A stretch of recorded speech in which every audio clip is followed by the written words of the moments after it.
सभी सनातनी और राष्ट्रवादी भाइयों का स्वागत है पॉलिटिकल बज़ में। दोस्तों, आज हम बात करेंगे वेस्ट बंगाल के बारे में। पश्चिम बंगाल के अंदर में आपको पता है कितनी भयावह हिंसा हुई है, जिसके बारे में हम वीडियोस पोस्ट करते रहे हैं। आपको मैंने पिछली अपनी सारी वीडियोस में वो पोस्ट क्लिपिंग्स दिखाई है और सुनाया है कि किस तरीके से इन जिहादियों का टोला पूरी तरह से हिंदुओं के ऊपर में दोस्तों अत्याचार कर रहे थे, इनके घर तोड़े जा रहे थे और बेशर्मी के साथ ऐसे ऐसे बयान बंगाल के अंदर में दे रहे थे। दोस्तों, इन लोगों ने एक तरीके का हॉस्टेज बना लिया था वेस्ट बंगाल को। आज के वीडियो में मैं आप लोगों को सुनाऊंगा कुछ बेशर्म टीएमसी के नेताओं के बयान, जिससे आपको क्लियर हो जाएगा कि ये वेस्ट बंगाल की टीएमसी ममता बनर्जी की सरकार किस तरफ पॉलिटिक्स कर रही है और वोट बैंक की पॉलिटिक्स के खातिर दोस्तों ये इस हद तक बेशर्मी पे उतर आए हैं कि अब ये लोग खुले में बीएसएफ को ब्लेम कर रहे हैं कि जो हिंदुओं की मौतें हुई है उसके पीछे बीएसएफ जिम्मेदार है और कुछ पॉलिटिकल पार्टियां जिम्मेदार हैं। आपको मैं बयान सुनाऊंगा दोस्तों, आपका बयान सुनने के बाद में क्या रिएक्शन आप कमेंट करते रहिएगा। लाइक कीजिए दोस्तों इस वीडियो को और सब्सक्राइब टू दिस चैनल। दोस्तों, फिरहाद हाकिम जो कि टीएमसी का एक मिनिस्टर है, कोलकाता का मेयर है, ये वही बंदा है दोस्तों जिसमें सावन के महीने में तारकेश्वर जो लोग पैदल जाते हैं श्रद्धालु, तारकेश्वर में बाबा भूतनाथ महादेव का आशीर्वाद लेने के लिए दोस्तों उसका इंचार्ज बनाया था ममता बनर्जी ने फिरहाद हाकिम को। और ये वही फिरहाद हाकिम है जिसने कई बार ऐसे भाषण दिए हैं हिंदुओं के खिलाफ। आप ये सुनिए इसका बयान, ये भाई साहब क्या बोल रहे हैं और ये ओपनली साइड ले रहे हैं जिहादियों का। ऐसा कोई बात नहीं है, यहाँ पर ऐसा कोई परिस्थिति नहीं है। बंगाल से बंगाल में ही जा रहे हैं तो बंगाल सुरक्षित है बोल के देख जाएगा, सारी जगह जा रहे हैं, सब ठीक है। पुलिस डीजीपी प्रेस कॉन्फ्रेंस कल किया, हम देखा, जो पूरा कठोर होगा। एक घटना घट गई है, उसको लेके ऐसा कुछ नहीं होना चाहिए। वो घटना ऐसा, इससे बहुत बड़ा घटना यूपी पे इसमें गुजरात में घटी थी, उसके बाद भी लोग चुप था। आज ऐसा क्या घटना जो हुआ निंदनीय है, निंदनीय है, जो भी किया वो निंदनीय किया। इसका पीछे कौन है ये निकालना पुलिस के काम है और निकालेगा, मेरा विश्वास है। मगर ये घटना नहीं चाहिए था ये, क्योंकि ये बंगाल की पवित्र भूमि है।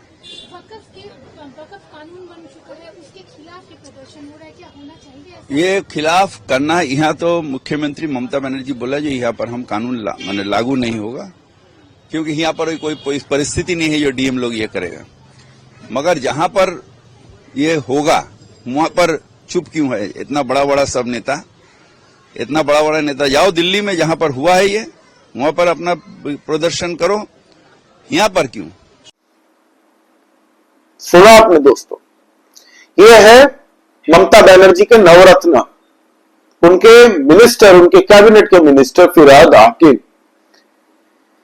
अब आपको मैं एक और बयान सुनाता हूं कुणाल घोष का। ये टीएमसी का नेता अपने आप को बोलता है एक जोकर और एक कॉमेडियन से इसकी औकात ज्यादा नहीं है।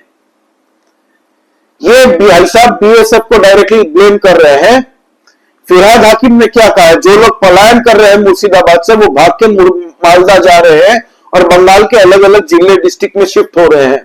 तो फिरहाद हाकिम ने यह कहा है कि आज भी बंगाल इतना पीसफुल है कि ये लोग बंगाल के अंदर में ही कहीं और शिफ्ट हो रहे हैं, उसमें कौन सी बड़ी बात है। सिक्योरिटी फोर्स तेरे आसपास घूमती रहती है, इसलिए तू बयानबाजी कर सकता है। तुझे अगर इतना ही पीसफुल और बंगाल इतना सेफ दिखता है तो बिना सिक्योरिटी के घूमो ना पब्लिक के बीच में। अब ये कुणाल घोष जो दूसरा लीडर है दोस्तों, इसका बयान आप सुनिए। Some inputs and allegations that there was a larger conspiracy behind those incidents. Some section of central agency, a section of BSF and a section of 2 or 3 political parties. They were involved in this conspiracy, and with the help of a part of BSF, there was a gap in border. Some miscreants entered they made chaos and they were given safe passage to return. ये बेशर्म इस हद तक गुजर चुका है दोस्तों, इसने सारी सीमाएं लांघ के अब बीएसएफ पे ही आरोप लगा दिए कि जो हिंदू मारे गए हैं बंगाल के अंदर में उसमें बीएसएफ का हाथ है। यही रह गया था सुनने को दोस्तों। वेस्ट बंगाल सरकार की आइडियोलॉजी और उनका इंक्लिनेशन टूवर्ड्स रेडिकल जिहादिस्ट, ये साफ साफ दिखता है कि अब वोट बैंक की खातिर ममता बनर्जी इन जिहादी ग्रुप के हाथों में रिमोट कंट्रोल है अब टीएमसी सरकार का। कोई एक्शन इनके ऊपर में शायद ही ले। अब तक 150 पौने 200 लोग पकड़े जा चुके हैं, ये कहा कहना है कोलकाता पुलिस का। लेकिन कोलकाता पुलिसों की भी गाड़ियां फूंक दी गई है और कई कोलकाता पुलिस के खुद लोग जख्मी हुए हैं इस दंगे में। और इसको एक नया टर्म कॉइन किया जा रहा है कि क्लैशेस, राइट्स है। दोस्तों ये राइट्स नहीं है, ये एक तरफा हमला है हिंदुओं पे। दूसरा तरफा तो लॉ अबाइडिंग सिटीजन है भाई साहब, नियम कानून ने हाथ बांध के रखे हैं इन लोगों के। और थोड़ा बहुत सेक्युलरिज्म का कीड़ा भी इन लोगों के अंदर में घुसता है ओवर द इयर्स।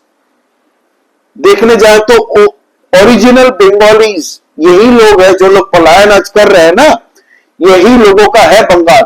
ये तो इलीगल बांग्लादेशी कई सालों से बंगाल के अंदर में घुस के डेमोग्राफी चेंज करके आज इनको इन्हीं के घर से निकाल रही हैं। फ्री बीज और रेवड़ी कल्चर इन लोगों के अंदर में कुछ सालों में इस तरीके से दिया गया है कि इन लोगों ने बिना कुछ देखे, बिना कुछ समझे एक तरफा टीएमसी की सरकार को वोट दिया है। और आज स्थिति ये हो चुकी है कि इन्हीं लोगों को अपना घर बार सब कुछ छोड़ छाड़ के पलायन करना पड़ रहा है। मुर्शिदाबाद से कई लोग दोस्तों, 500 से ज्यादा लोगों ने पलायन कर लिया है। मालदा के एक सरकारी स्कूल में एक साथ जमीन पे बैठ के ये लोग खा रहे हैं और जमीन पे ही सो जा रहे हैं। इनका कहना यह है कि हम जिंदा जान बचाने के लिए अपनी भाग के आए हैं घर बार छोड़ के। हमारे बच्चे, बीवियां, बहन, बेटी सबको लेके हम इसीलिए भाग रहे हैं ताकि हमारी जान बची रहे। और ये बंगाल के अंदर में ही हो रहा दोस्तों। सोचिए, ये बेशर्म कुछ नेता टीएमसी के ये बोल रहे हैं कि इसमें 2-3 पॉलिटिकल पार्टियों का हाथ है, बीएसएफ का हाथ है, सेंट्रल फोर्सेस का हाथ है। कहीं से भी ये सेंसिबल लगती है आपको बातें? और किस बेशर्मी के साथ ये बोलते हैं, किस कॉन्फिडेंस लेवल के साथ ये बोलते हैं, जबकि चुनाव 2026 में है बंगाल का। अब वेस्ट बंगाल के लोगों के हाथ में ही सब कुछ है, बंगाल का भविष्य और अपने अपने बच्चों का भविष्य।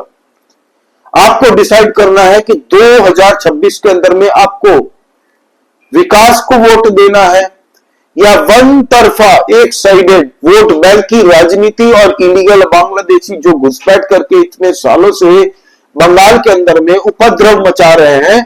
आज की डेट में पूरे भारत के अंदर में बंगाल एकमात्र ऐसा राज्य है जहां पे सबसे ज्यादा राइट्स रजिस्टर हुए हैं।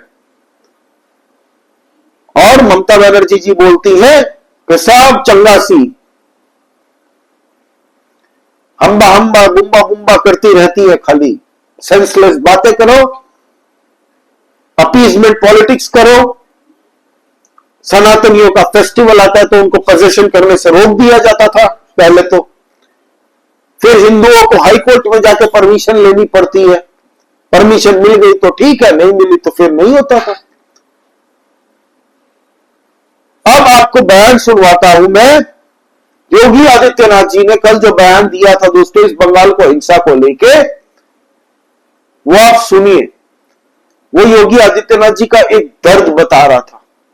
ये जो वीडियो सुनेंगे ना आप, उसमें आपको योगी आदित्यनाथ जी का वो दर्द दिखाई देगा और क्यों योगी आदित्यनाथ जी का वो बयान आज भी और हमेशा रेलिवेंट रहेगा कि बटेंगे तो कटेंगे। ये हर एक हिंदुओं को रट्टा हो जाना चाहिए। हिंसा में आपने देखा होगा कब पश्चिमी बंगाल में मुर्शिदाबाद 3 हिंदुओं की निर्मम हत्या हुई, उनके घरों से खींच करके उनकी हत्या हुई। और ये सब कौन है? ये सभी वही दलित हैं, वही वंचित हैं, वही गरीब हिंदू है जिसको इस जमीन का सर्वाधिक लाभ मिलने वाला है, सर्वाधिक लाभ मिलने वाला है। कि लैंड राजस्व के रिकॉर्ड में फिर से आएगी तो एक गरीब भी हाई राइज बिल्डिंग का, मल्टी स्टोरी बिल्डिंग का लाभ उठा पाएगा, उसको भी वहां अच्छे फ्लैट सरकार बना करके उपलब्ध करवा देगी। इन्हें भय है कि दलितों को, वंचितों को, गरीबों को अगर ये हाई राइज बिल्डिंग मिल जाएगी तो इनका तो वोट बैंक समाप्त हो जाएगा, ये गुमराह करने की इनकी राजनीति हमेशा के लिए समाप्त हो जाएगी। इसलिए लोग हिंसा भड़का रहे हैं, हिंसा का रास्ता अपना रहे हैं। आप देख रहे होंगे सिटीजनशिप अमेंडमेंट एक्ट पारित होने में जिसका लाभ सर्वाधिक पाकिस्तान, बांग्लादेश या अफगानिस्तान में जो वंचित हिंदू था, दलित हिंदू था, उनको भारत की नागरिकता देने का काम, जो कि नहीं कभी भी भारत में आए थे, 5 वर्ष पहले आए थे, उनको जब नागरिकता देने के कार्यक्रम को प्रधानमंत्री मोदी जी ने आगे बढ़ाया, इन्होंने पूरे देश के अंदर आंदोलन शुरू कर दिया, अभियान चालू कर दिया, बड़े बड़े आंदोलन किए, तोड़फोड़ की, आगजनी की, लेकिन सरकार ने दृढ़ता के साथ उसका सामना किया और सामना करते हुए आज इस नागरिकता देने का कार्यक्रम प्रारंभ किया है। ये तो लॉ ने हाथ बांध के रखे हैं हिंदुओं का। अगर हिंदू वहीं पे रिटेलिएट करती ना बंगाल के अंदर में, तो यही साले जिहादी ग्रुप विक्टिम कार्ड खेलते, यही ममता बनर्जी के पार्टी के लोग हाय तबाह मचाते और ब्लेम करते हिंदू सनातनी पूरे संगठन को, पूरे हिंदू समाज को, क्योंकि अकॉर्डिंग टू ममता बनर्जी या लेफ्ट लिबरल्स हिंदुओं को रिटेलिएट करने का कोई हक नहीं है। हालांकि लॉ एंड ऑर्डर किसी को भी हाथ में लेने का संविधान हमें परमिशन नहीं देना चाहिए, लेकिन इन जिहादियों को कौन समझाए? इनको तो कोई समझाने वाला भी नहीं है। और कभी कभार too much of secularism becomes a poison for yourself. सांप को आप पालो, दूध पिलाओ, कभी ना कभी आपको ही काटेगा। ये कहावत बहुत पुरानी है दोस्तों, लेकिन बहुत ही सत्य है। आज की डेट में बंगाल की जो हालत है दोस्तों, बंगाल के लोग कह रहे हैं कि प्रेसिडेंट रूल लगा दो। क्यों कह रहे हैं? कांग्रेस की सरकार होती सेंट्रल गवर्नमेंट में तो पहले जैसे इन लोगों ने प्रेसिडेंट रूल कई राज्यों में लगवाया था, उसी तरह से शायद लगवा देते। लेकिन आज की डेट में दुख का विषय यह है कि हर एक पॉलिटिकल पार्टी इस 20%, 30% मुस्लिम वोट बैंक के खाते पूरे देश को बेच देने पे उतार चुके हैं। सनातनियों को, सिखों को, क्रिश्चियनों को, सब को भुला के दोस्तों सिर्फ एक ही वोट बैंक की अपीसमेंट में ये लोग कूद चुके हैं। और ये इन वोट बैंक वालों को भी पता है। इसीलिए कहावत है ना कि ममता बनर्जी के पास इन वोट बैंकों की रिमोट कंट्रोल नहीं है अपने वोट बैंक का। इन वोट बैंक वालों के पास में ममता बनर्जी को मैन्यूवर करने का रिमोट कंट्रोल है, क्योंकि पता है यहां पे हमने जो हुड़दंग मचाया है, दंगा फसाद किया है, हमारे घर के ऊपर में बुलडोजर नहीं चलने वाला। इन लोगों को पता है।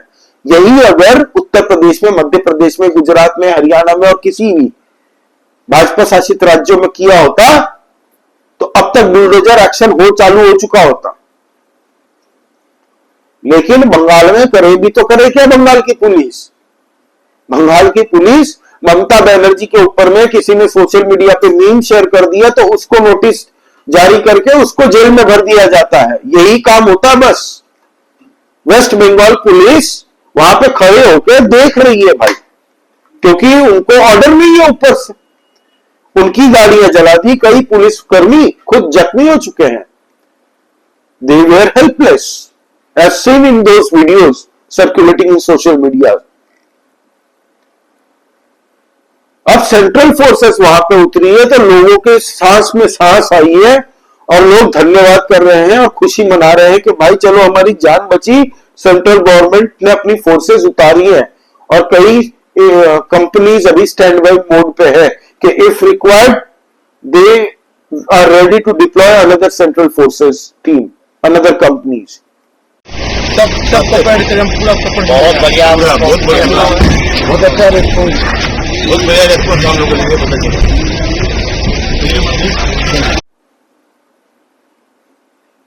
अब दोस्तों, आप धीरेन्द्र शास्त्री महाराज को तो सब जानते हैं, हमारे सनातनियों के एक महाराज है बाबा बागेश्वर धाम, जिनको प्रेम से कहते हैं लोग। इन्होंने भी एक बयान दिया है, थोड़ा कड़वा है लेकिन बहुत ही सत्य है। आप इस बयान को सुनिए कि हिंदू पलायन कर रहा है और इस प्रकार अगर भागता रहेगा तो वो दिन दूर नहीं है जब मध्य प्रदेश से भी हिंदू भागेगा, महाराष्ट्र से भी हिंदू भागेगा, गुजरात से भी हिंदू भागेगा। हिंदू डरा हुआ है और डराया जा रहा है, विशेष प्रायोजित तरीके से डराया जा रहा है। ये इस देश का दुर्भाग्य है, खास करके हिंदुओं का दुर्भाग्य है, क्योंकि हिंदू न एकजुट है न जगा हुआ, इसलिए ऐसा कृत्य हो रहा है और जल्दी ही इस पर रोक लगेगी, हमें भरोसा है। Thank you. अब संत समाज को ये आके कहना पड़ रहा है, ये दुख की बात है। जिन लोगों को सेक्युलरिज्म का कीड़ा काटा हुआ ना, उन लोगों की आंख खोलने वाली बातें कही है बाबा जी ने कि गंगा जमुना तहजीब itself it's a word of fraud. ऐसा कोई शब्द ही नहीं है, ये जबरदस्ती का घुसाया गया है ताकि हिंदुओं को डाइवर्ट करो। हालांकि भारत का संविधान आज भी किसी को लॉ एंड ऑर्डर हाथ में लेने की मंजूरी नहीं देता, इसीलिए पुलिस प्रशासन है, इसीलिए सारी एजेंसीज है और किसी को हाथ में नहीं लेना चाहिए। लेकिन अब हद पार हो चुकी है, बंगाल के अंदर में लोगों का गुस्सा फूटते हुए दिख रहा है ग्राउंड पे। आप सोचिए, बंगाल के बीजेपी के जो प्रेसिडेंट है दोस्तों सुकांता मजूमदार जी, उन्होंने भी कह दिया कि ये कुणाल घोष जो टीएमसी लीडर अपने आप को बोलता है, ये जोकर से कम नहीं है। बंगाल के अंदर में जिहादी ग्रुप के साथ में ममता बनर्जी पूरी तरह से मुलव्विस है, ये कहना है भाजपा के प्रेसिडेंट सुकांता मजूमदार की। और जो मैंने शुरुआत से लेकर अब तक बातें की है ना, ये सारे के सारे भाजपा वाले कह रहे हैं दोस्तों, और किसी पॉलिटिकल पार्टियों के मुंह से चू तक नहीं निकला। सिर्फ और सिर्फ कांग्रेस पार्टी के अधीर रंजन चौधरी ने एक बयान दिया था, ममता बनर्जी को वो कह दिया कि तुम जिहादन हो, जिहादियों की पार्टी और जिहादियों के वोट पे ही टिकी हो। ये सिर्फ और सिर्फ अधीर रंजन चौधरी ने कहा और किसी में हिम्मत नहीं है, क्योंकि अधीर रंजन चौधरी खुद बहरमपुर से 20-25 सालों से दोस्तों वहां पे एमपी रह चुका है और इसको इस बार यूसुफ पठान हरा के वहां पे एमपी बना है, जो जब हिंसा हो रही थी तब इंस्टाग्राम पे फोटो पोस्ट कर रहे थे चाय पीने का रिलैक्स मोड में, जब वहां पे हिंसा चल रही थी। हालांकि बहरमपुर के एमपी है, वो नहीं गए अब तक। यूनियन मिनिस्टर सुकांता मजूमदार खुद अभी मालदा पहुंच चुके हैं दोस्तों। यूनियन मिनिस्टर है, वेस्ट बंगाल के प्रेसिडेंट, वो खुद पहुंच चुके हैं मालदा में, अपने लोगों के बीच में, जो लोग पलायन करके आए हैं उनके बीच में। और 2026 का चुनाव पास में है। अब बंगालियों को और बंगाल के एक एक वोटर को अच्छे से समझना है कि अब बंगाल आपके हाथ में है। क्या आप इलीगल बांग्लादेशी फ्री बंगाल और शांति प्रिय बंगाल चाहते हैं, डेवलपमेंट का बंगाल चाहते हैं, तो आपको सोच समझ के वोट देना पड़ेगा। थोड़ा ये फ्री बीस की पॉलिटिक्स छोड़नी पड़ेगी। फ्री बीस का चूरन खिलाने वाली पार्टियां फिर चुनाव के पहले फ्री बीस का ऐलान करेंगी। आप लोगों को ये सब याद रखना है, जो आपके फैमिली के साथ, आपके बच्चों के भविष्य के साथ में क्या हो रहा है, ये डिसाइड आपको करना है। आपका इस बारे में दोस्तों क्या कहना है, प्लीज कमेंट करके बताइए। लाइक कीजिए इस वीडियो को, please do subscribe to this channel. हम लोग इंटरनल पॉलिटिक्स को डिस्कस करते रहते हैं। जय श्री राम। सभी सनातनी और राष्ट्रवादी भाइयों को जय हिंद, वंदे मातरम।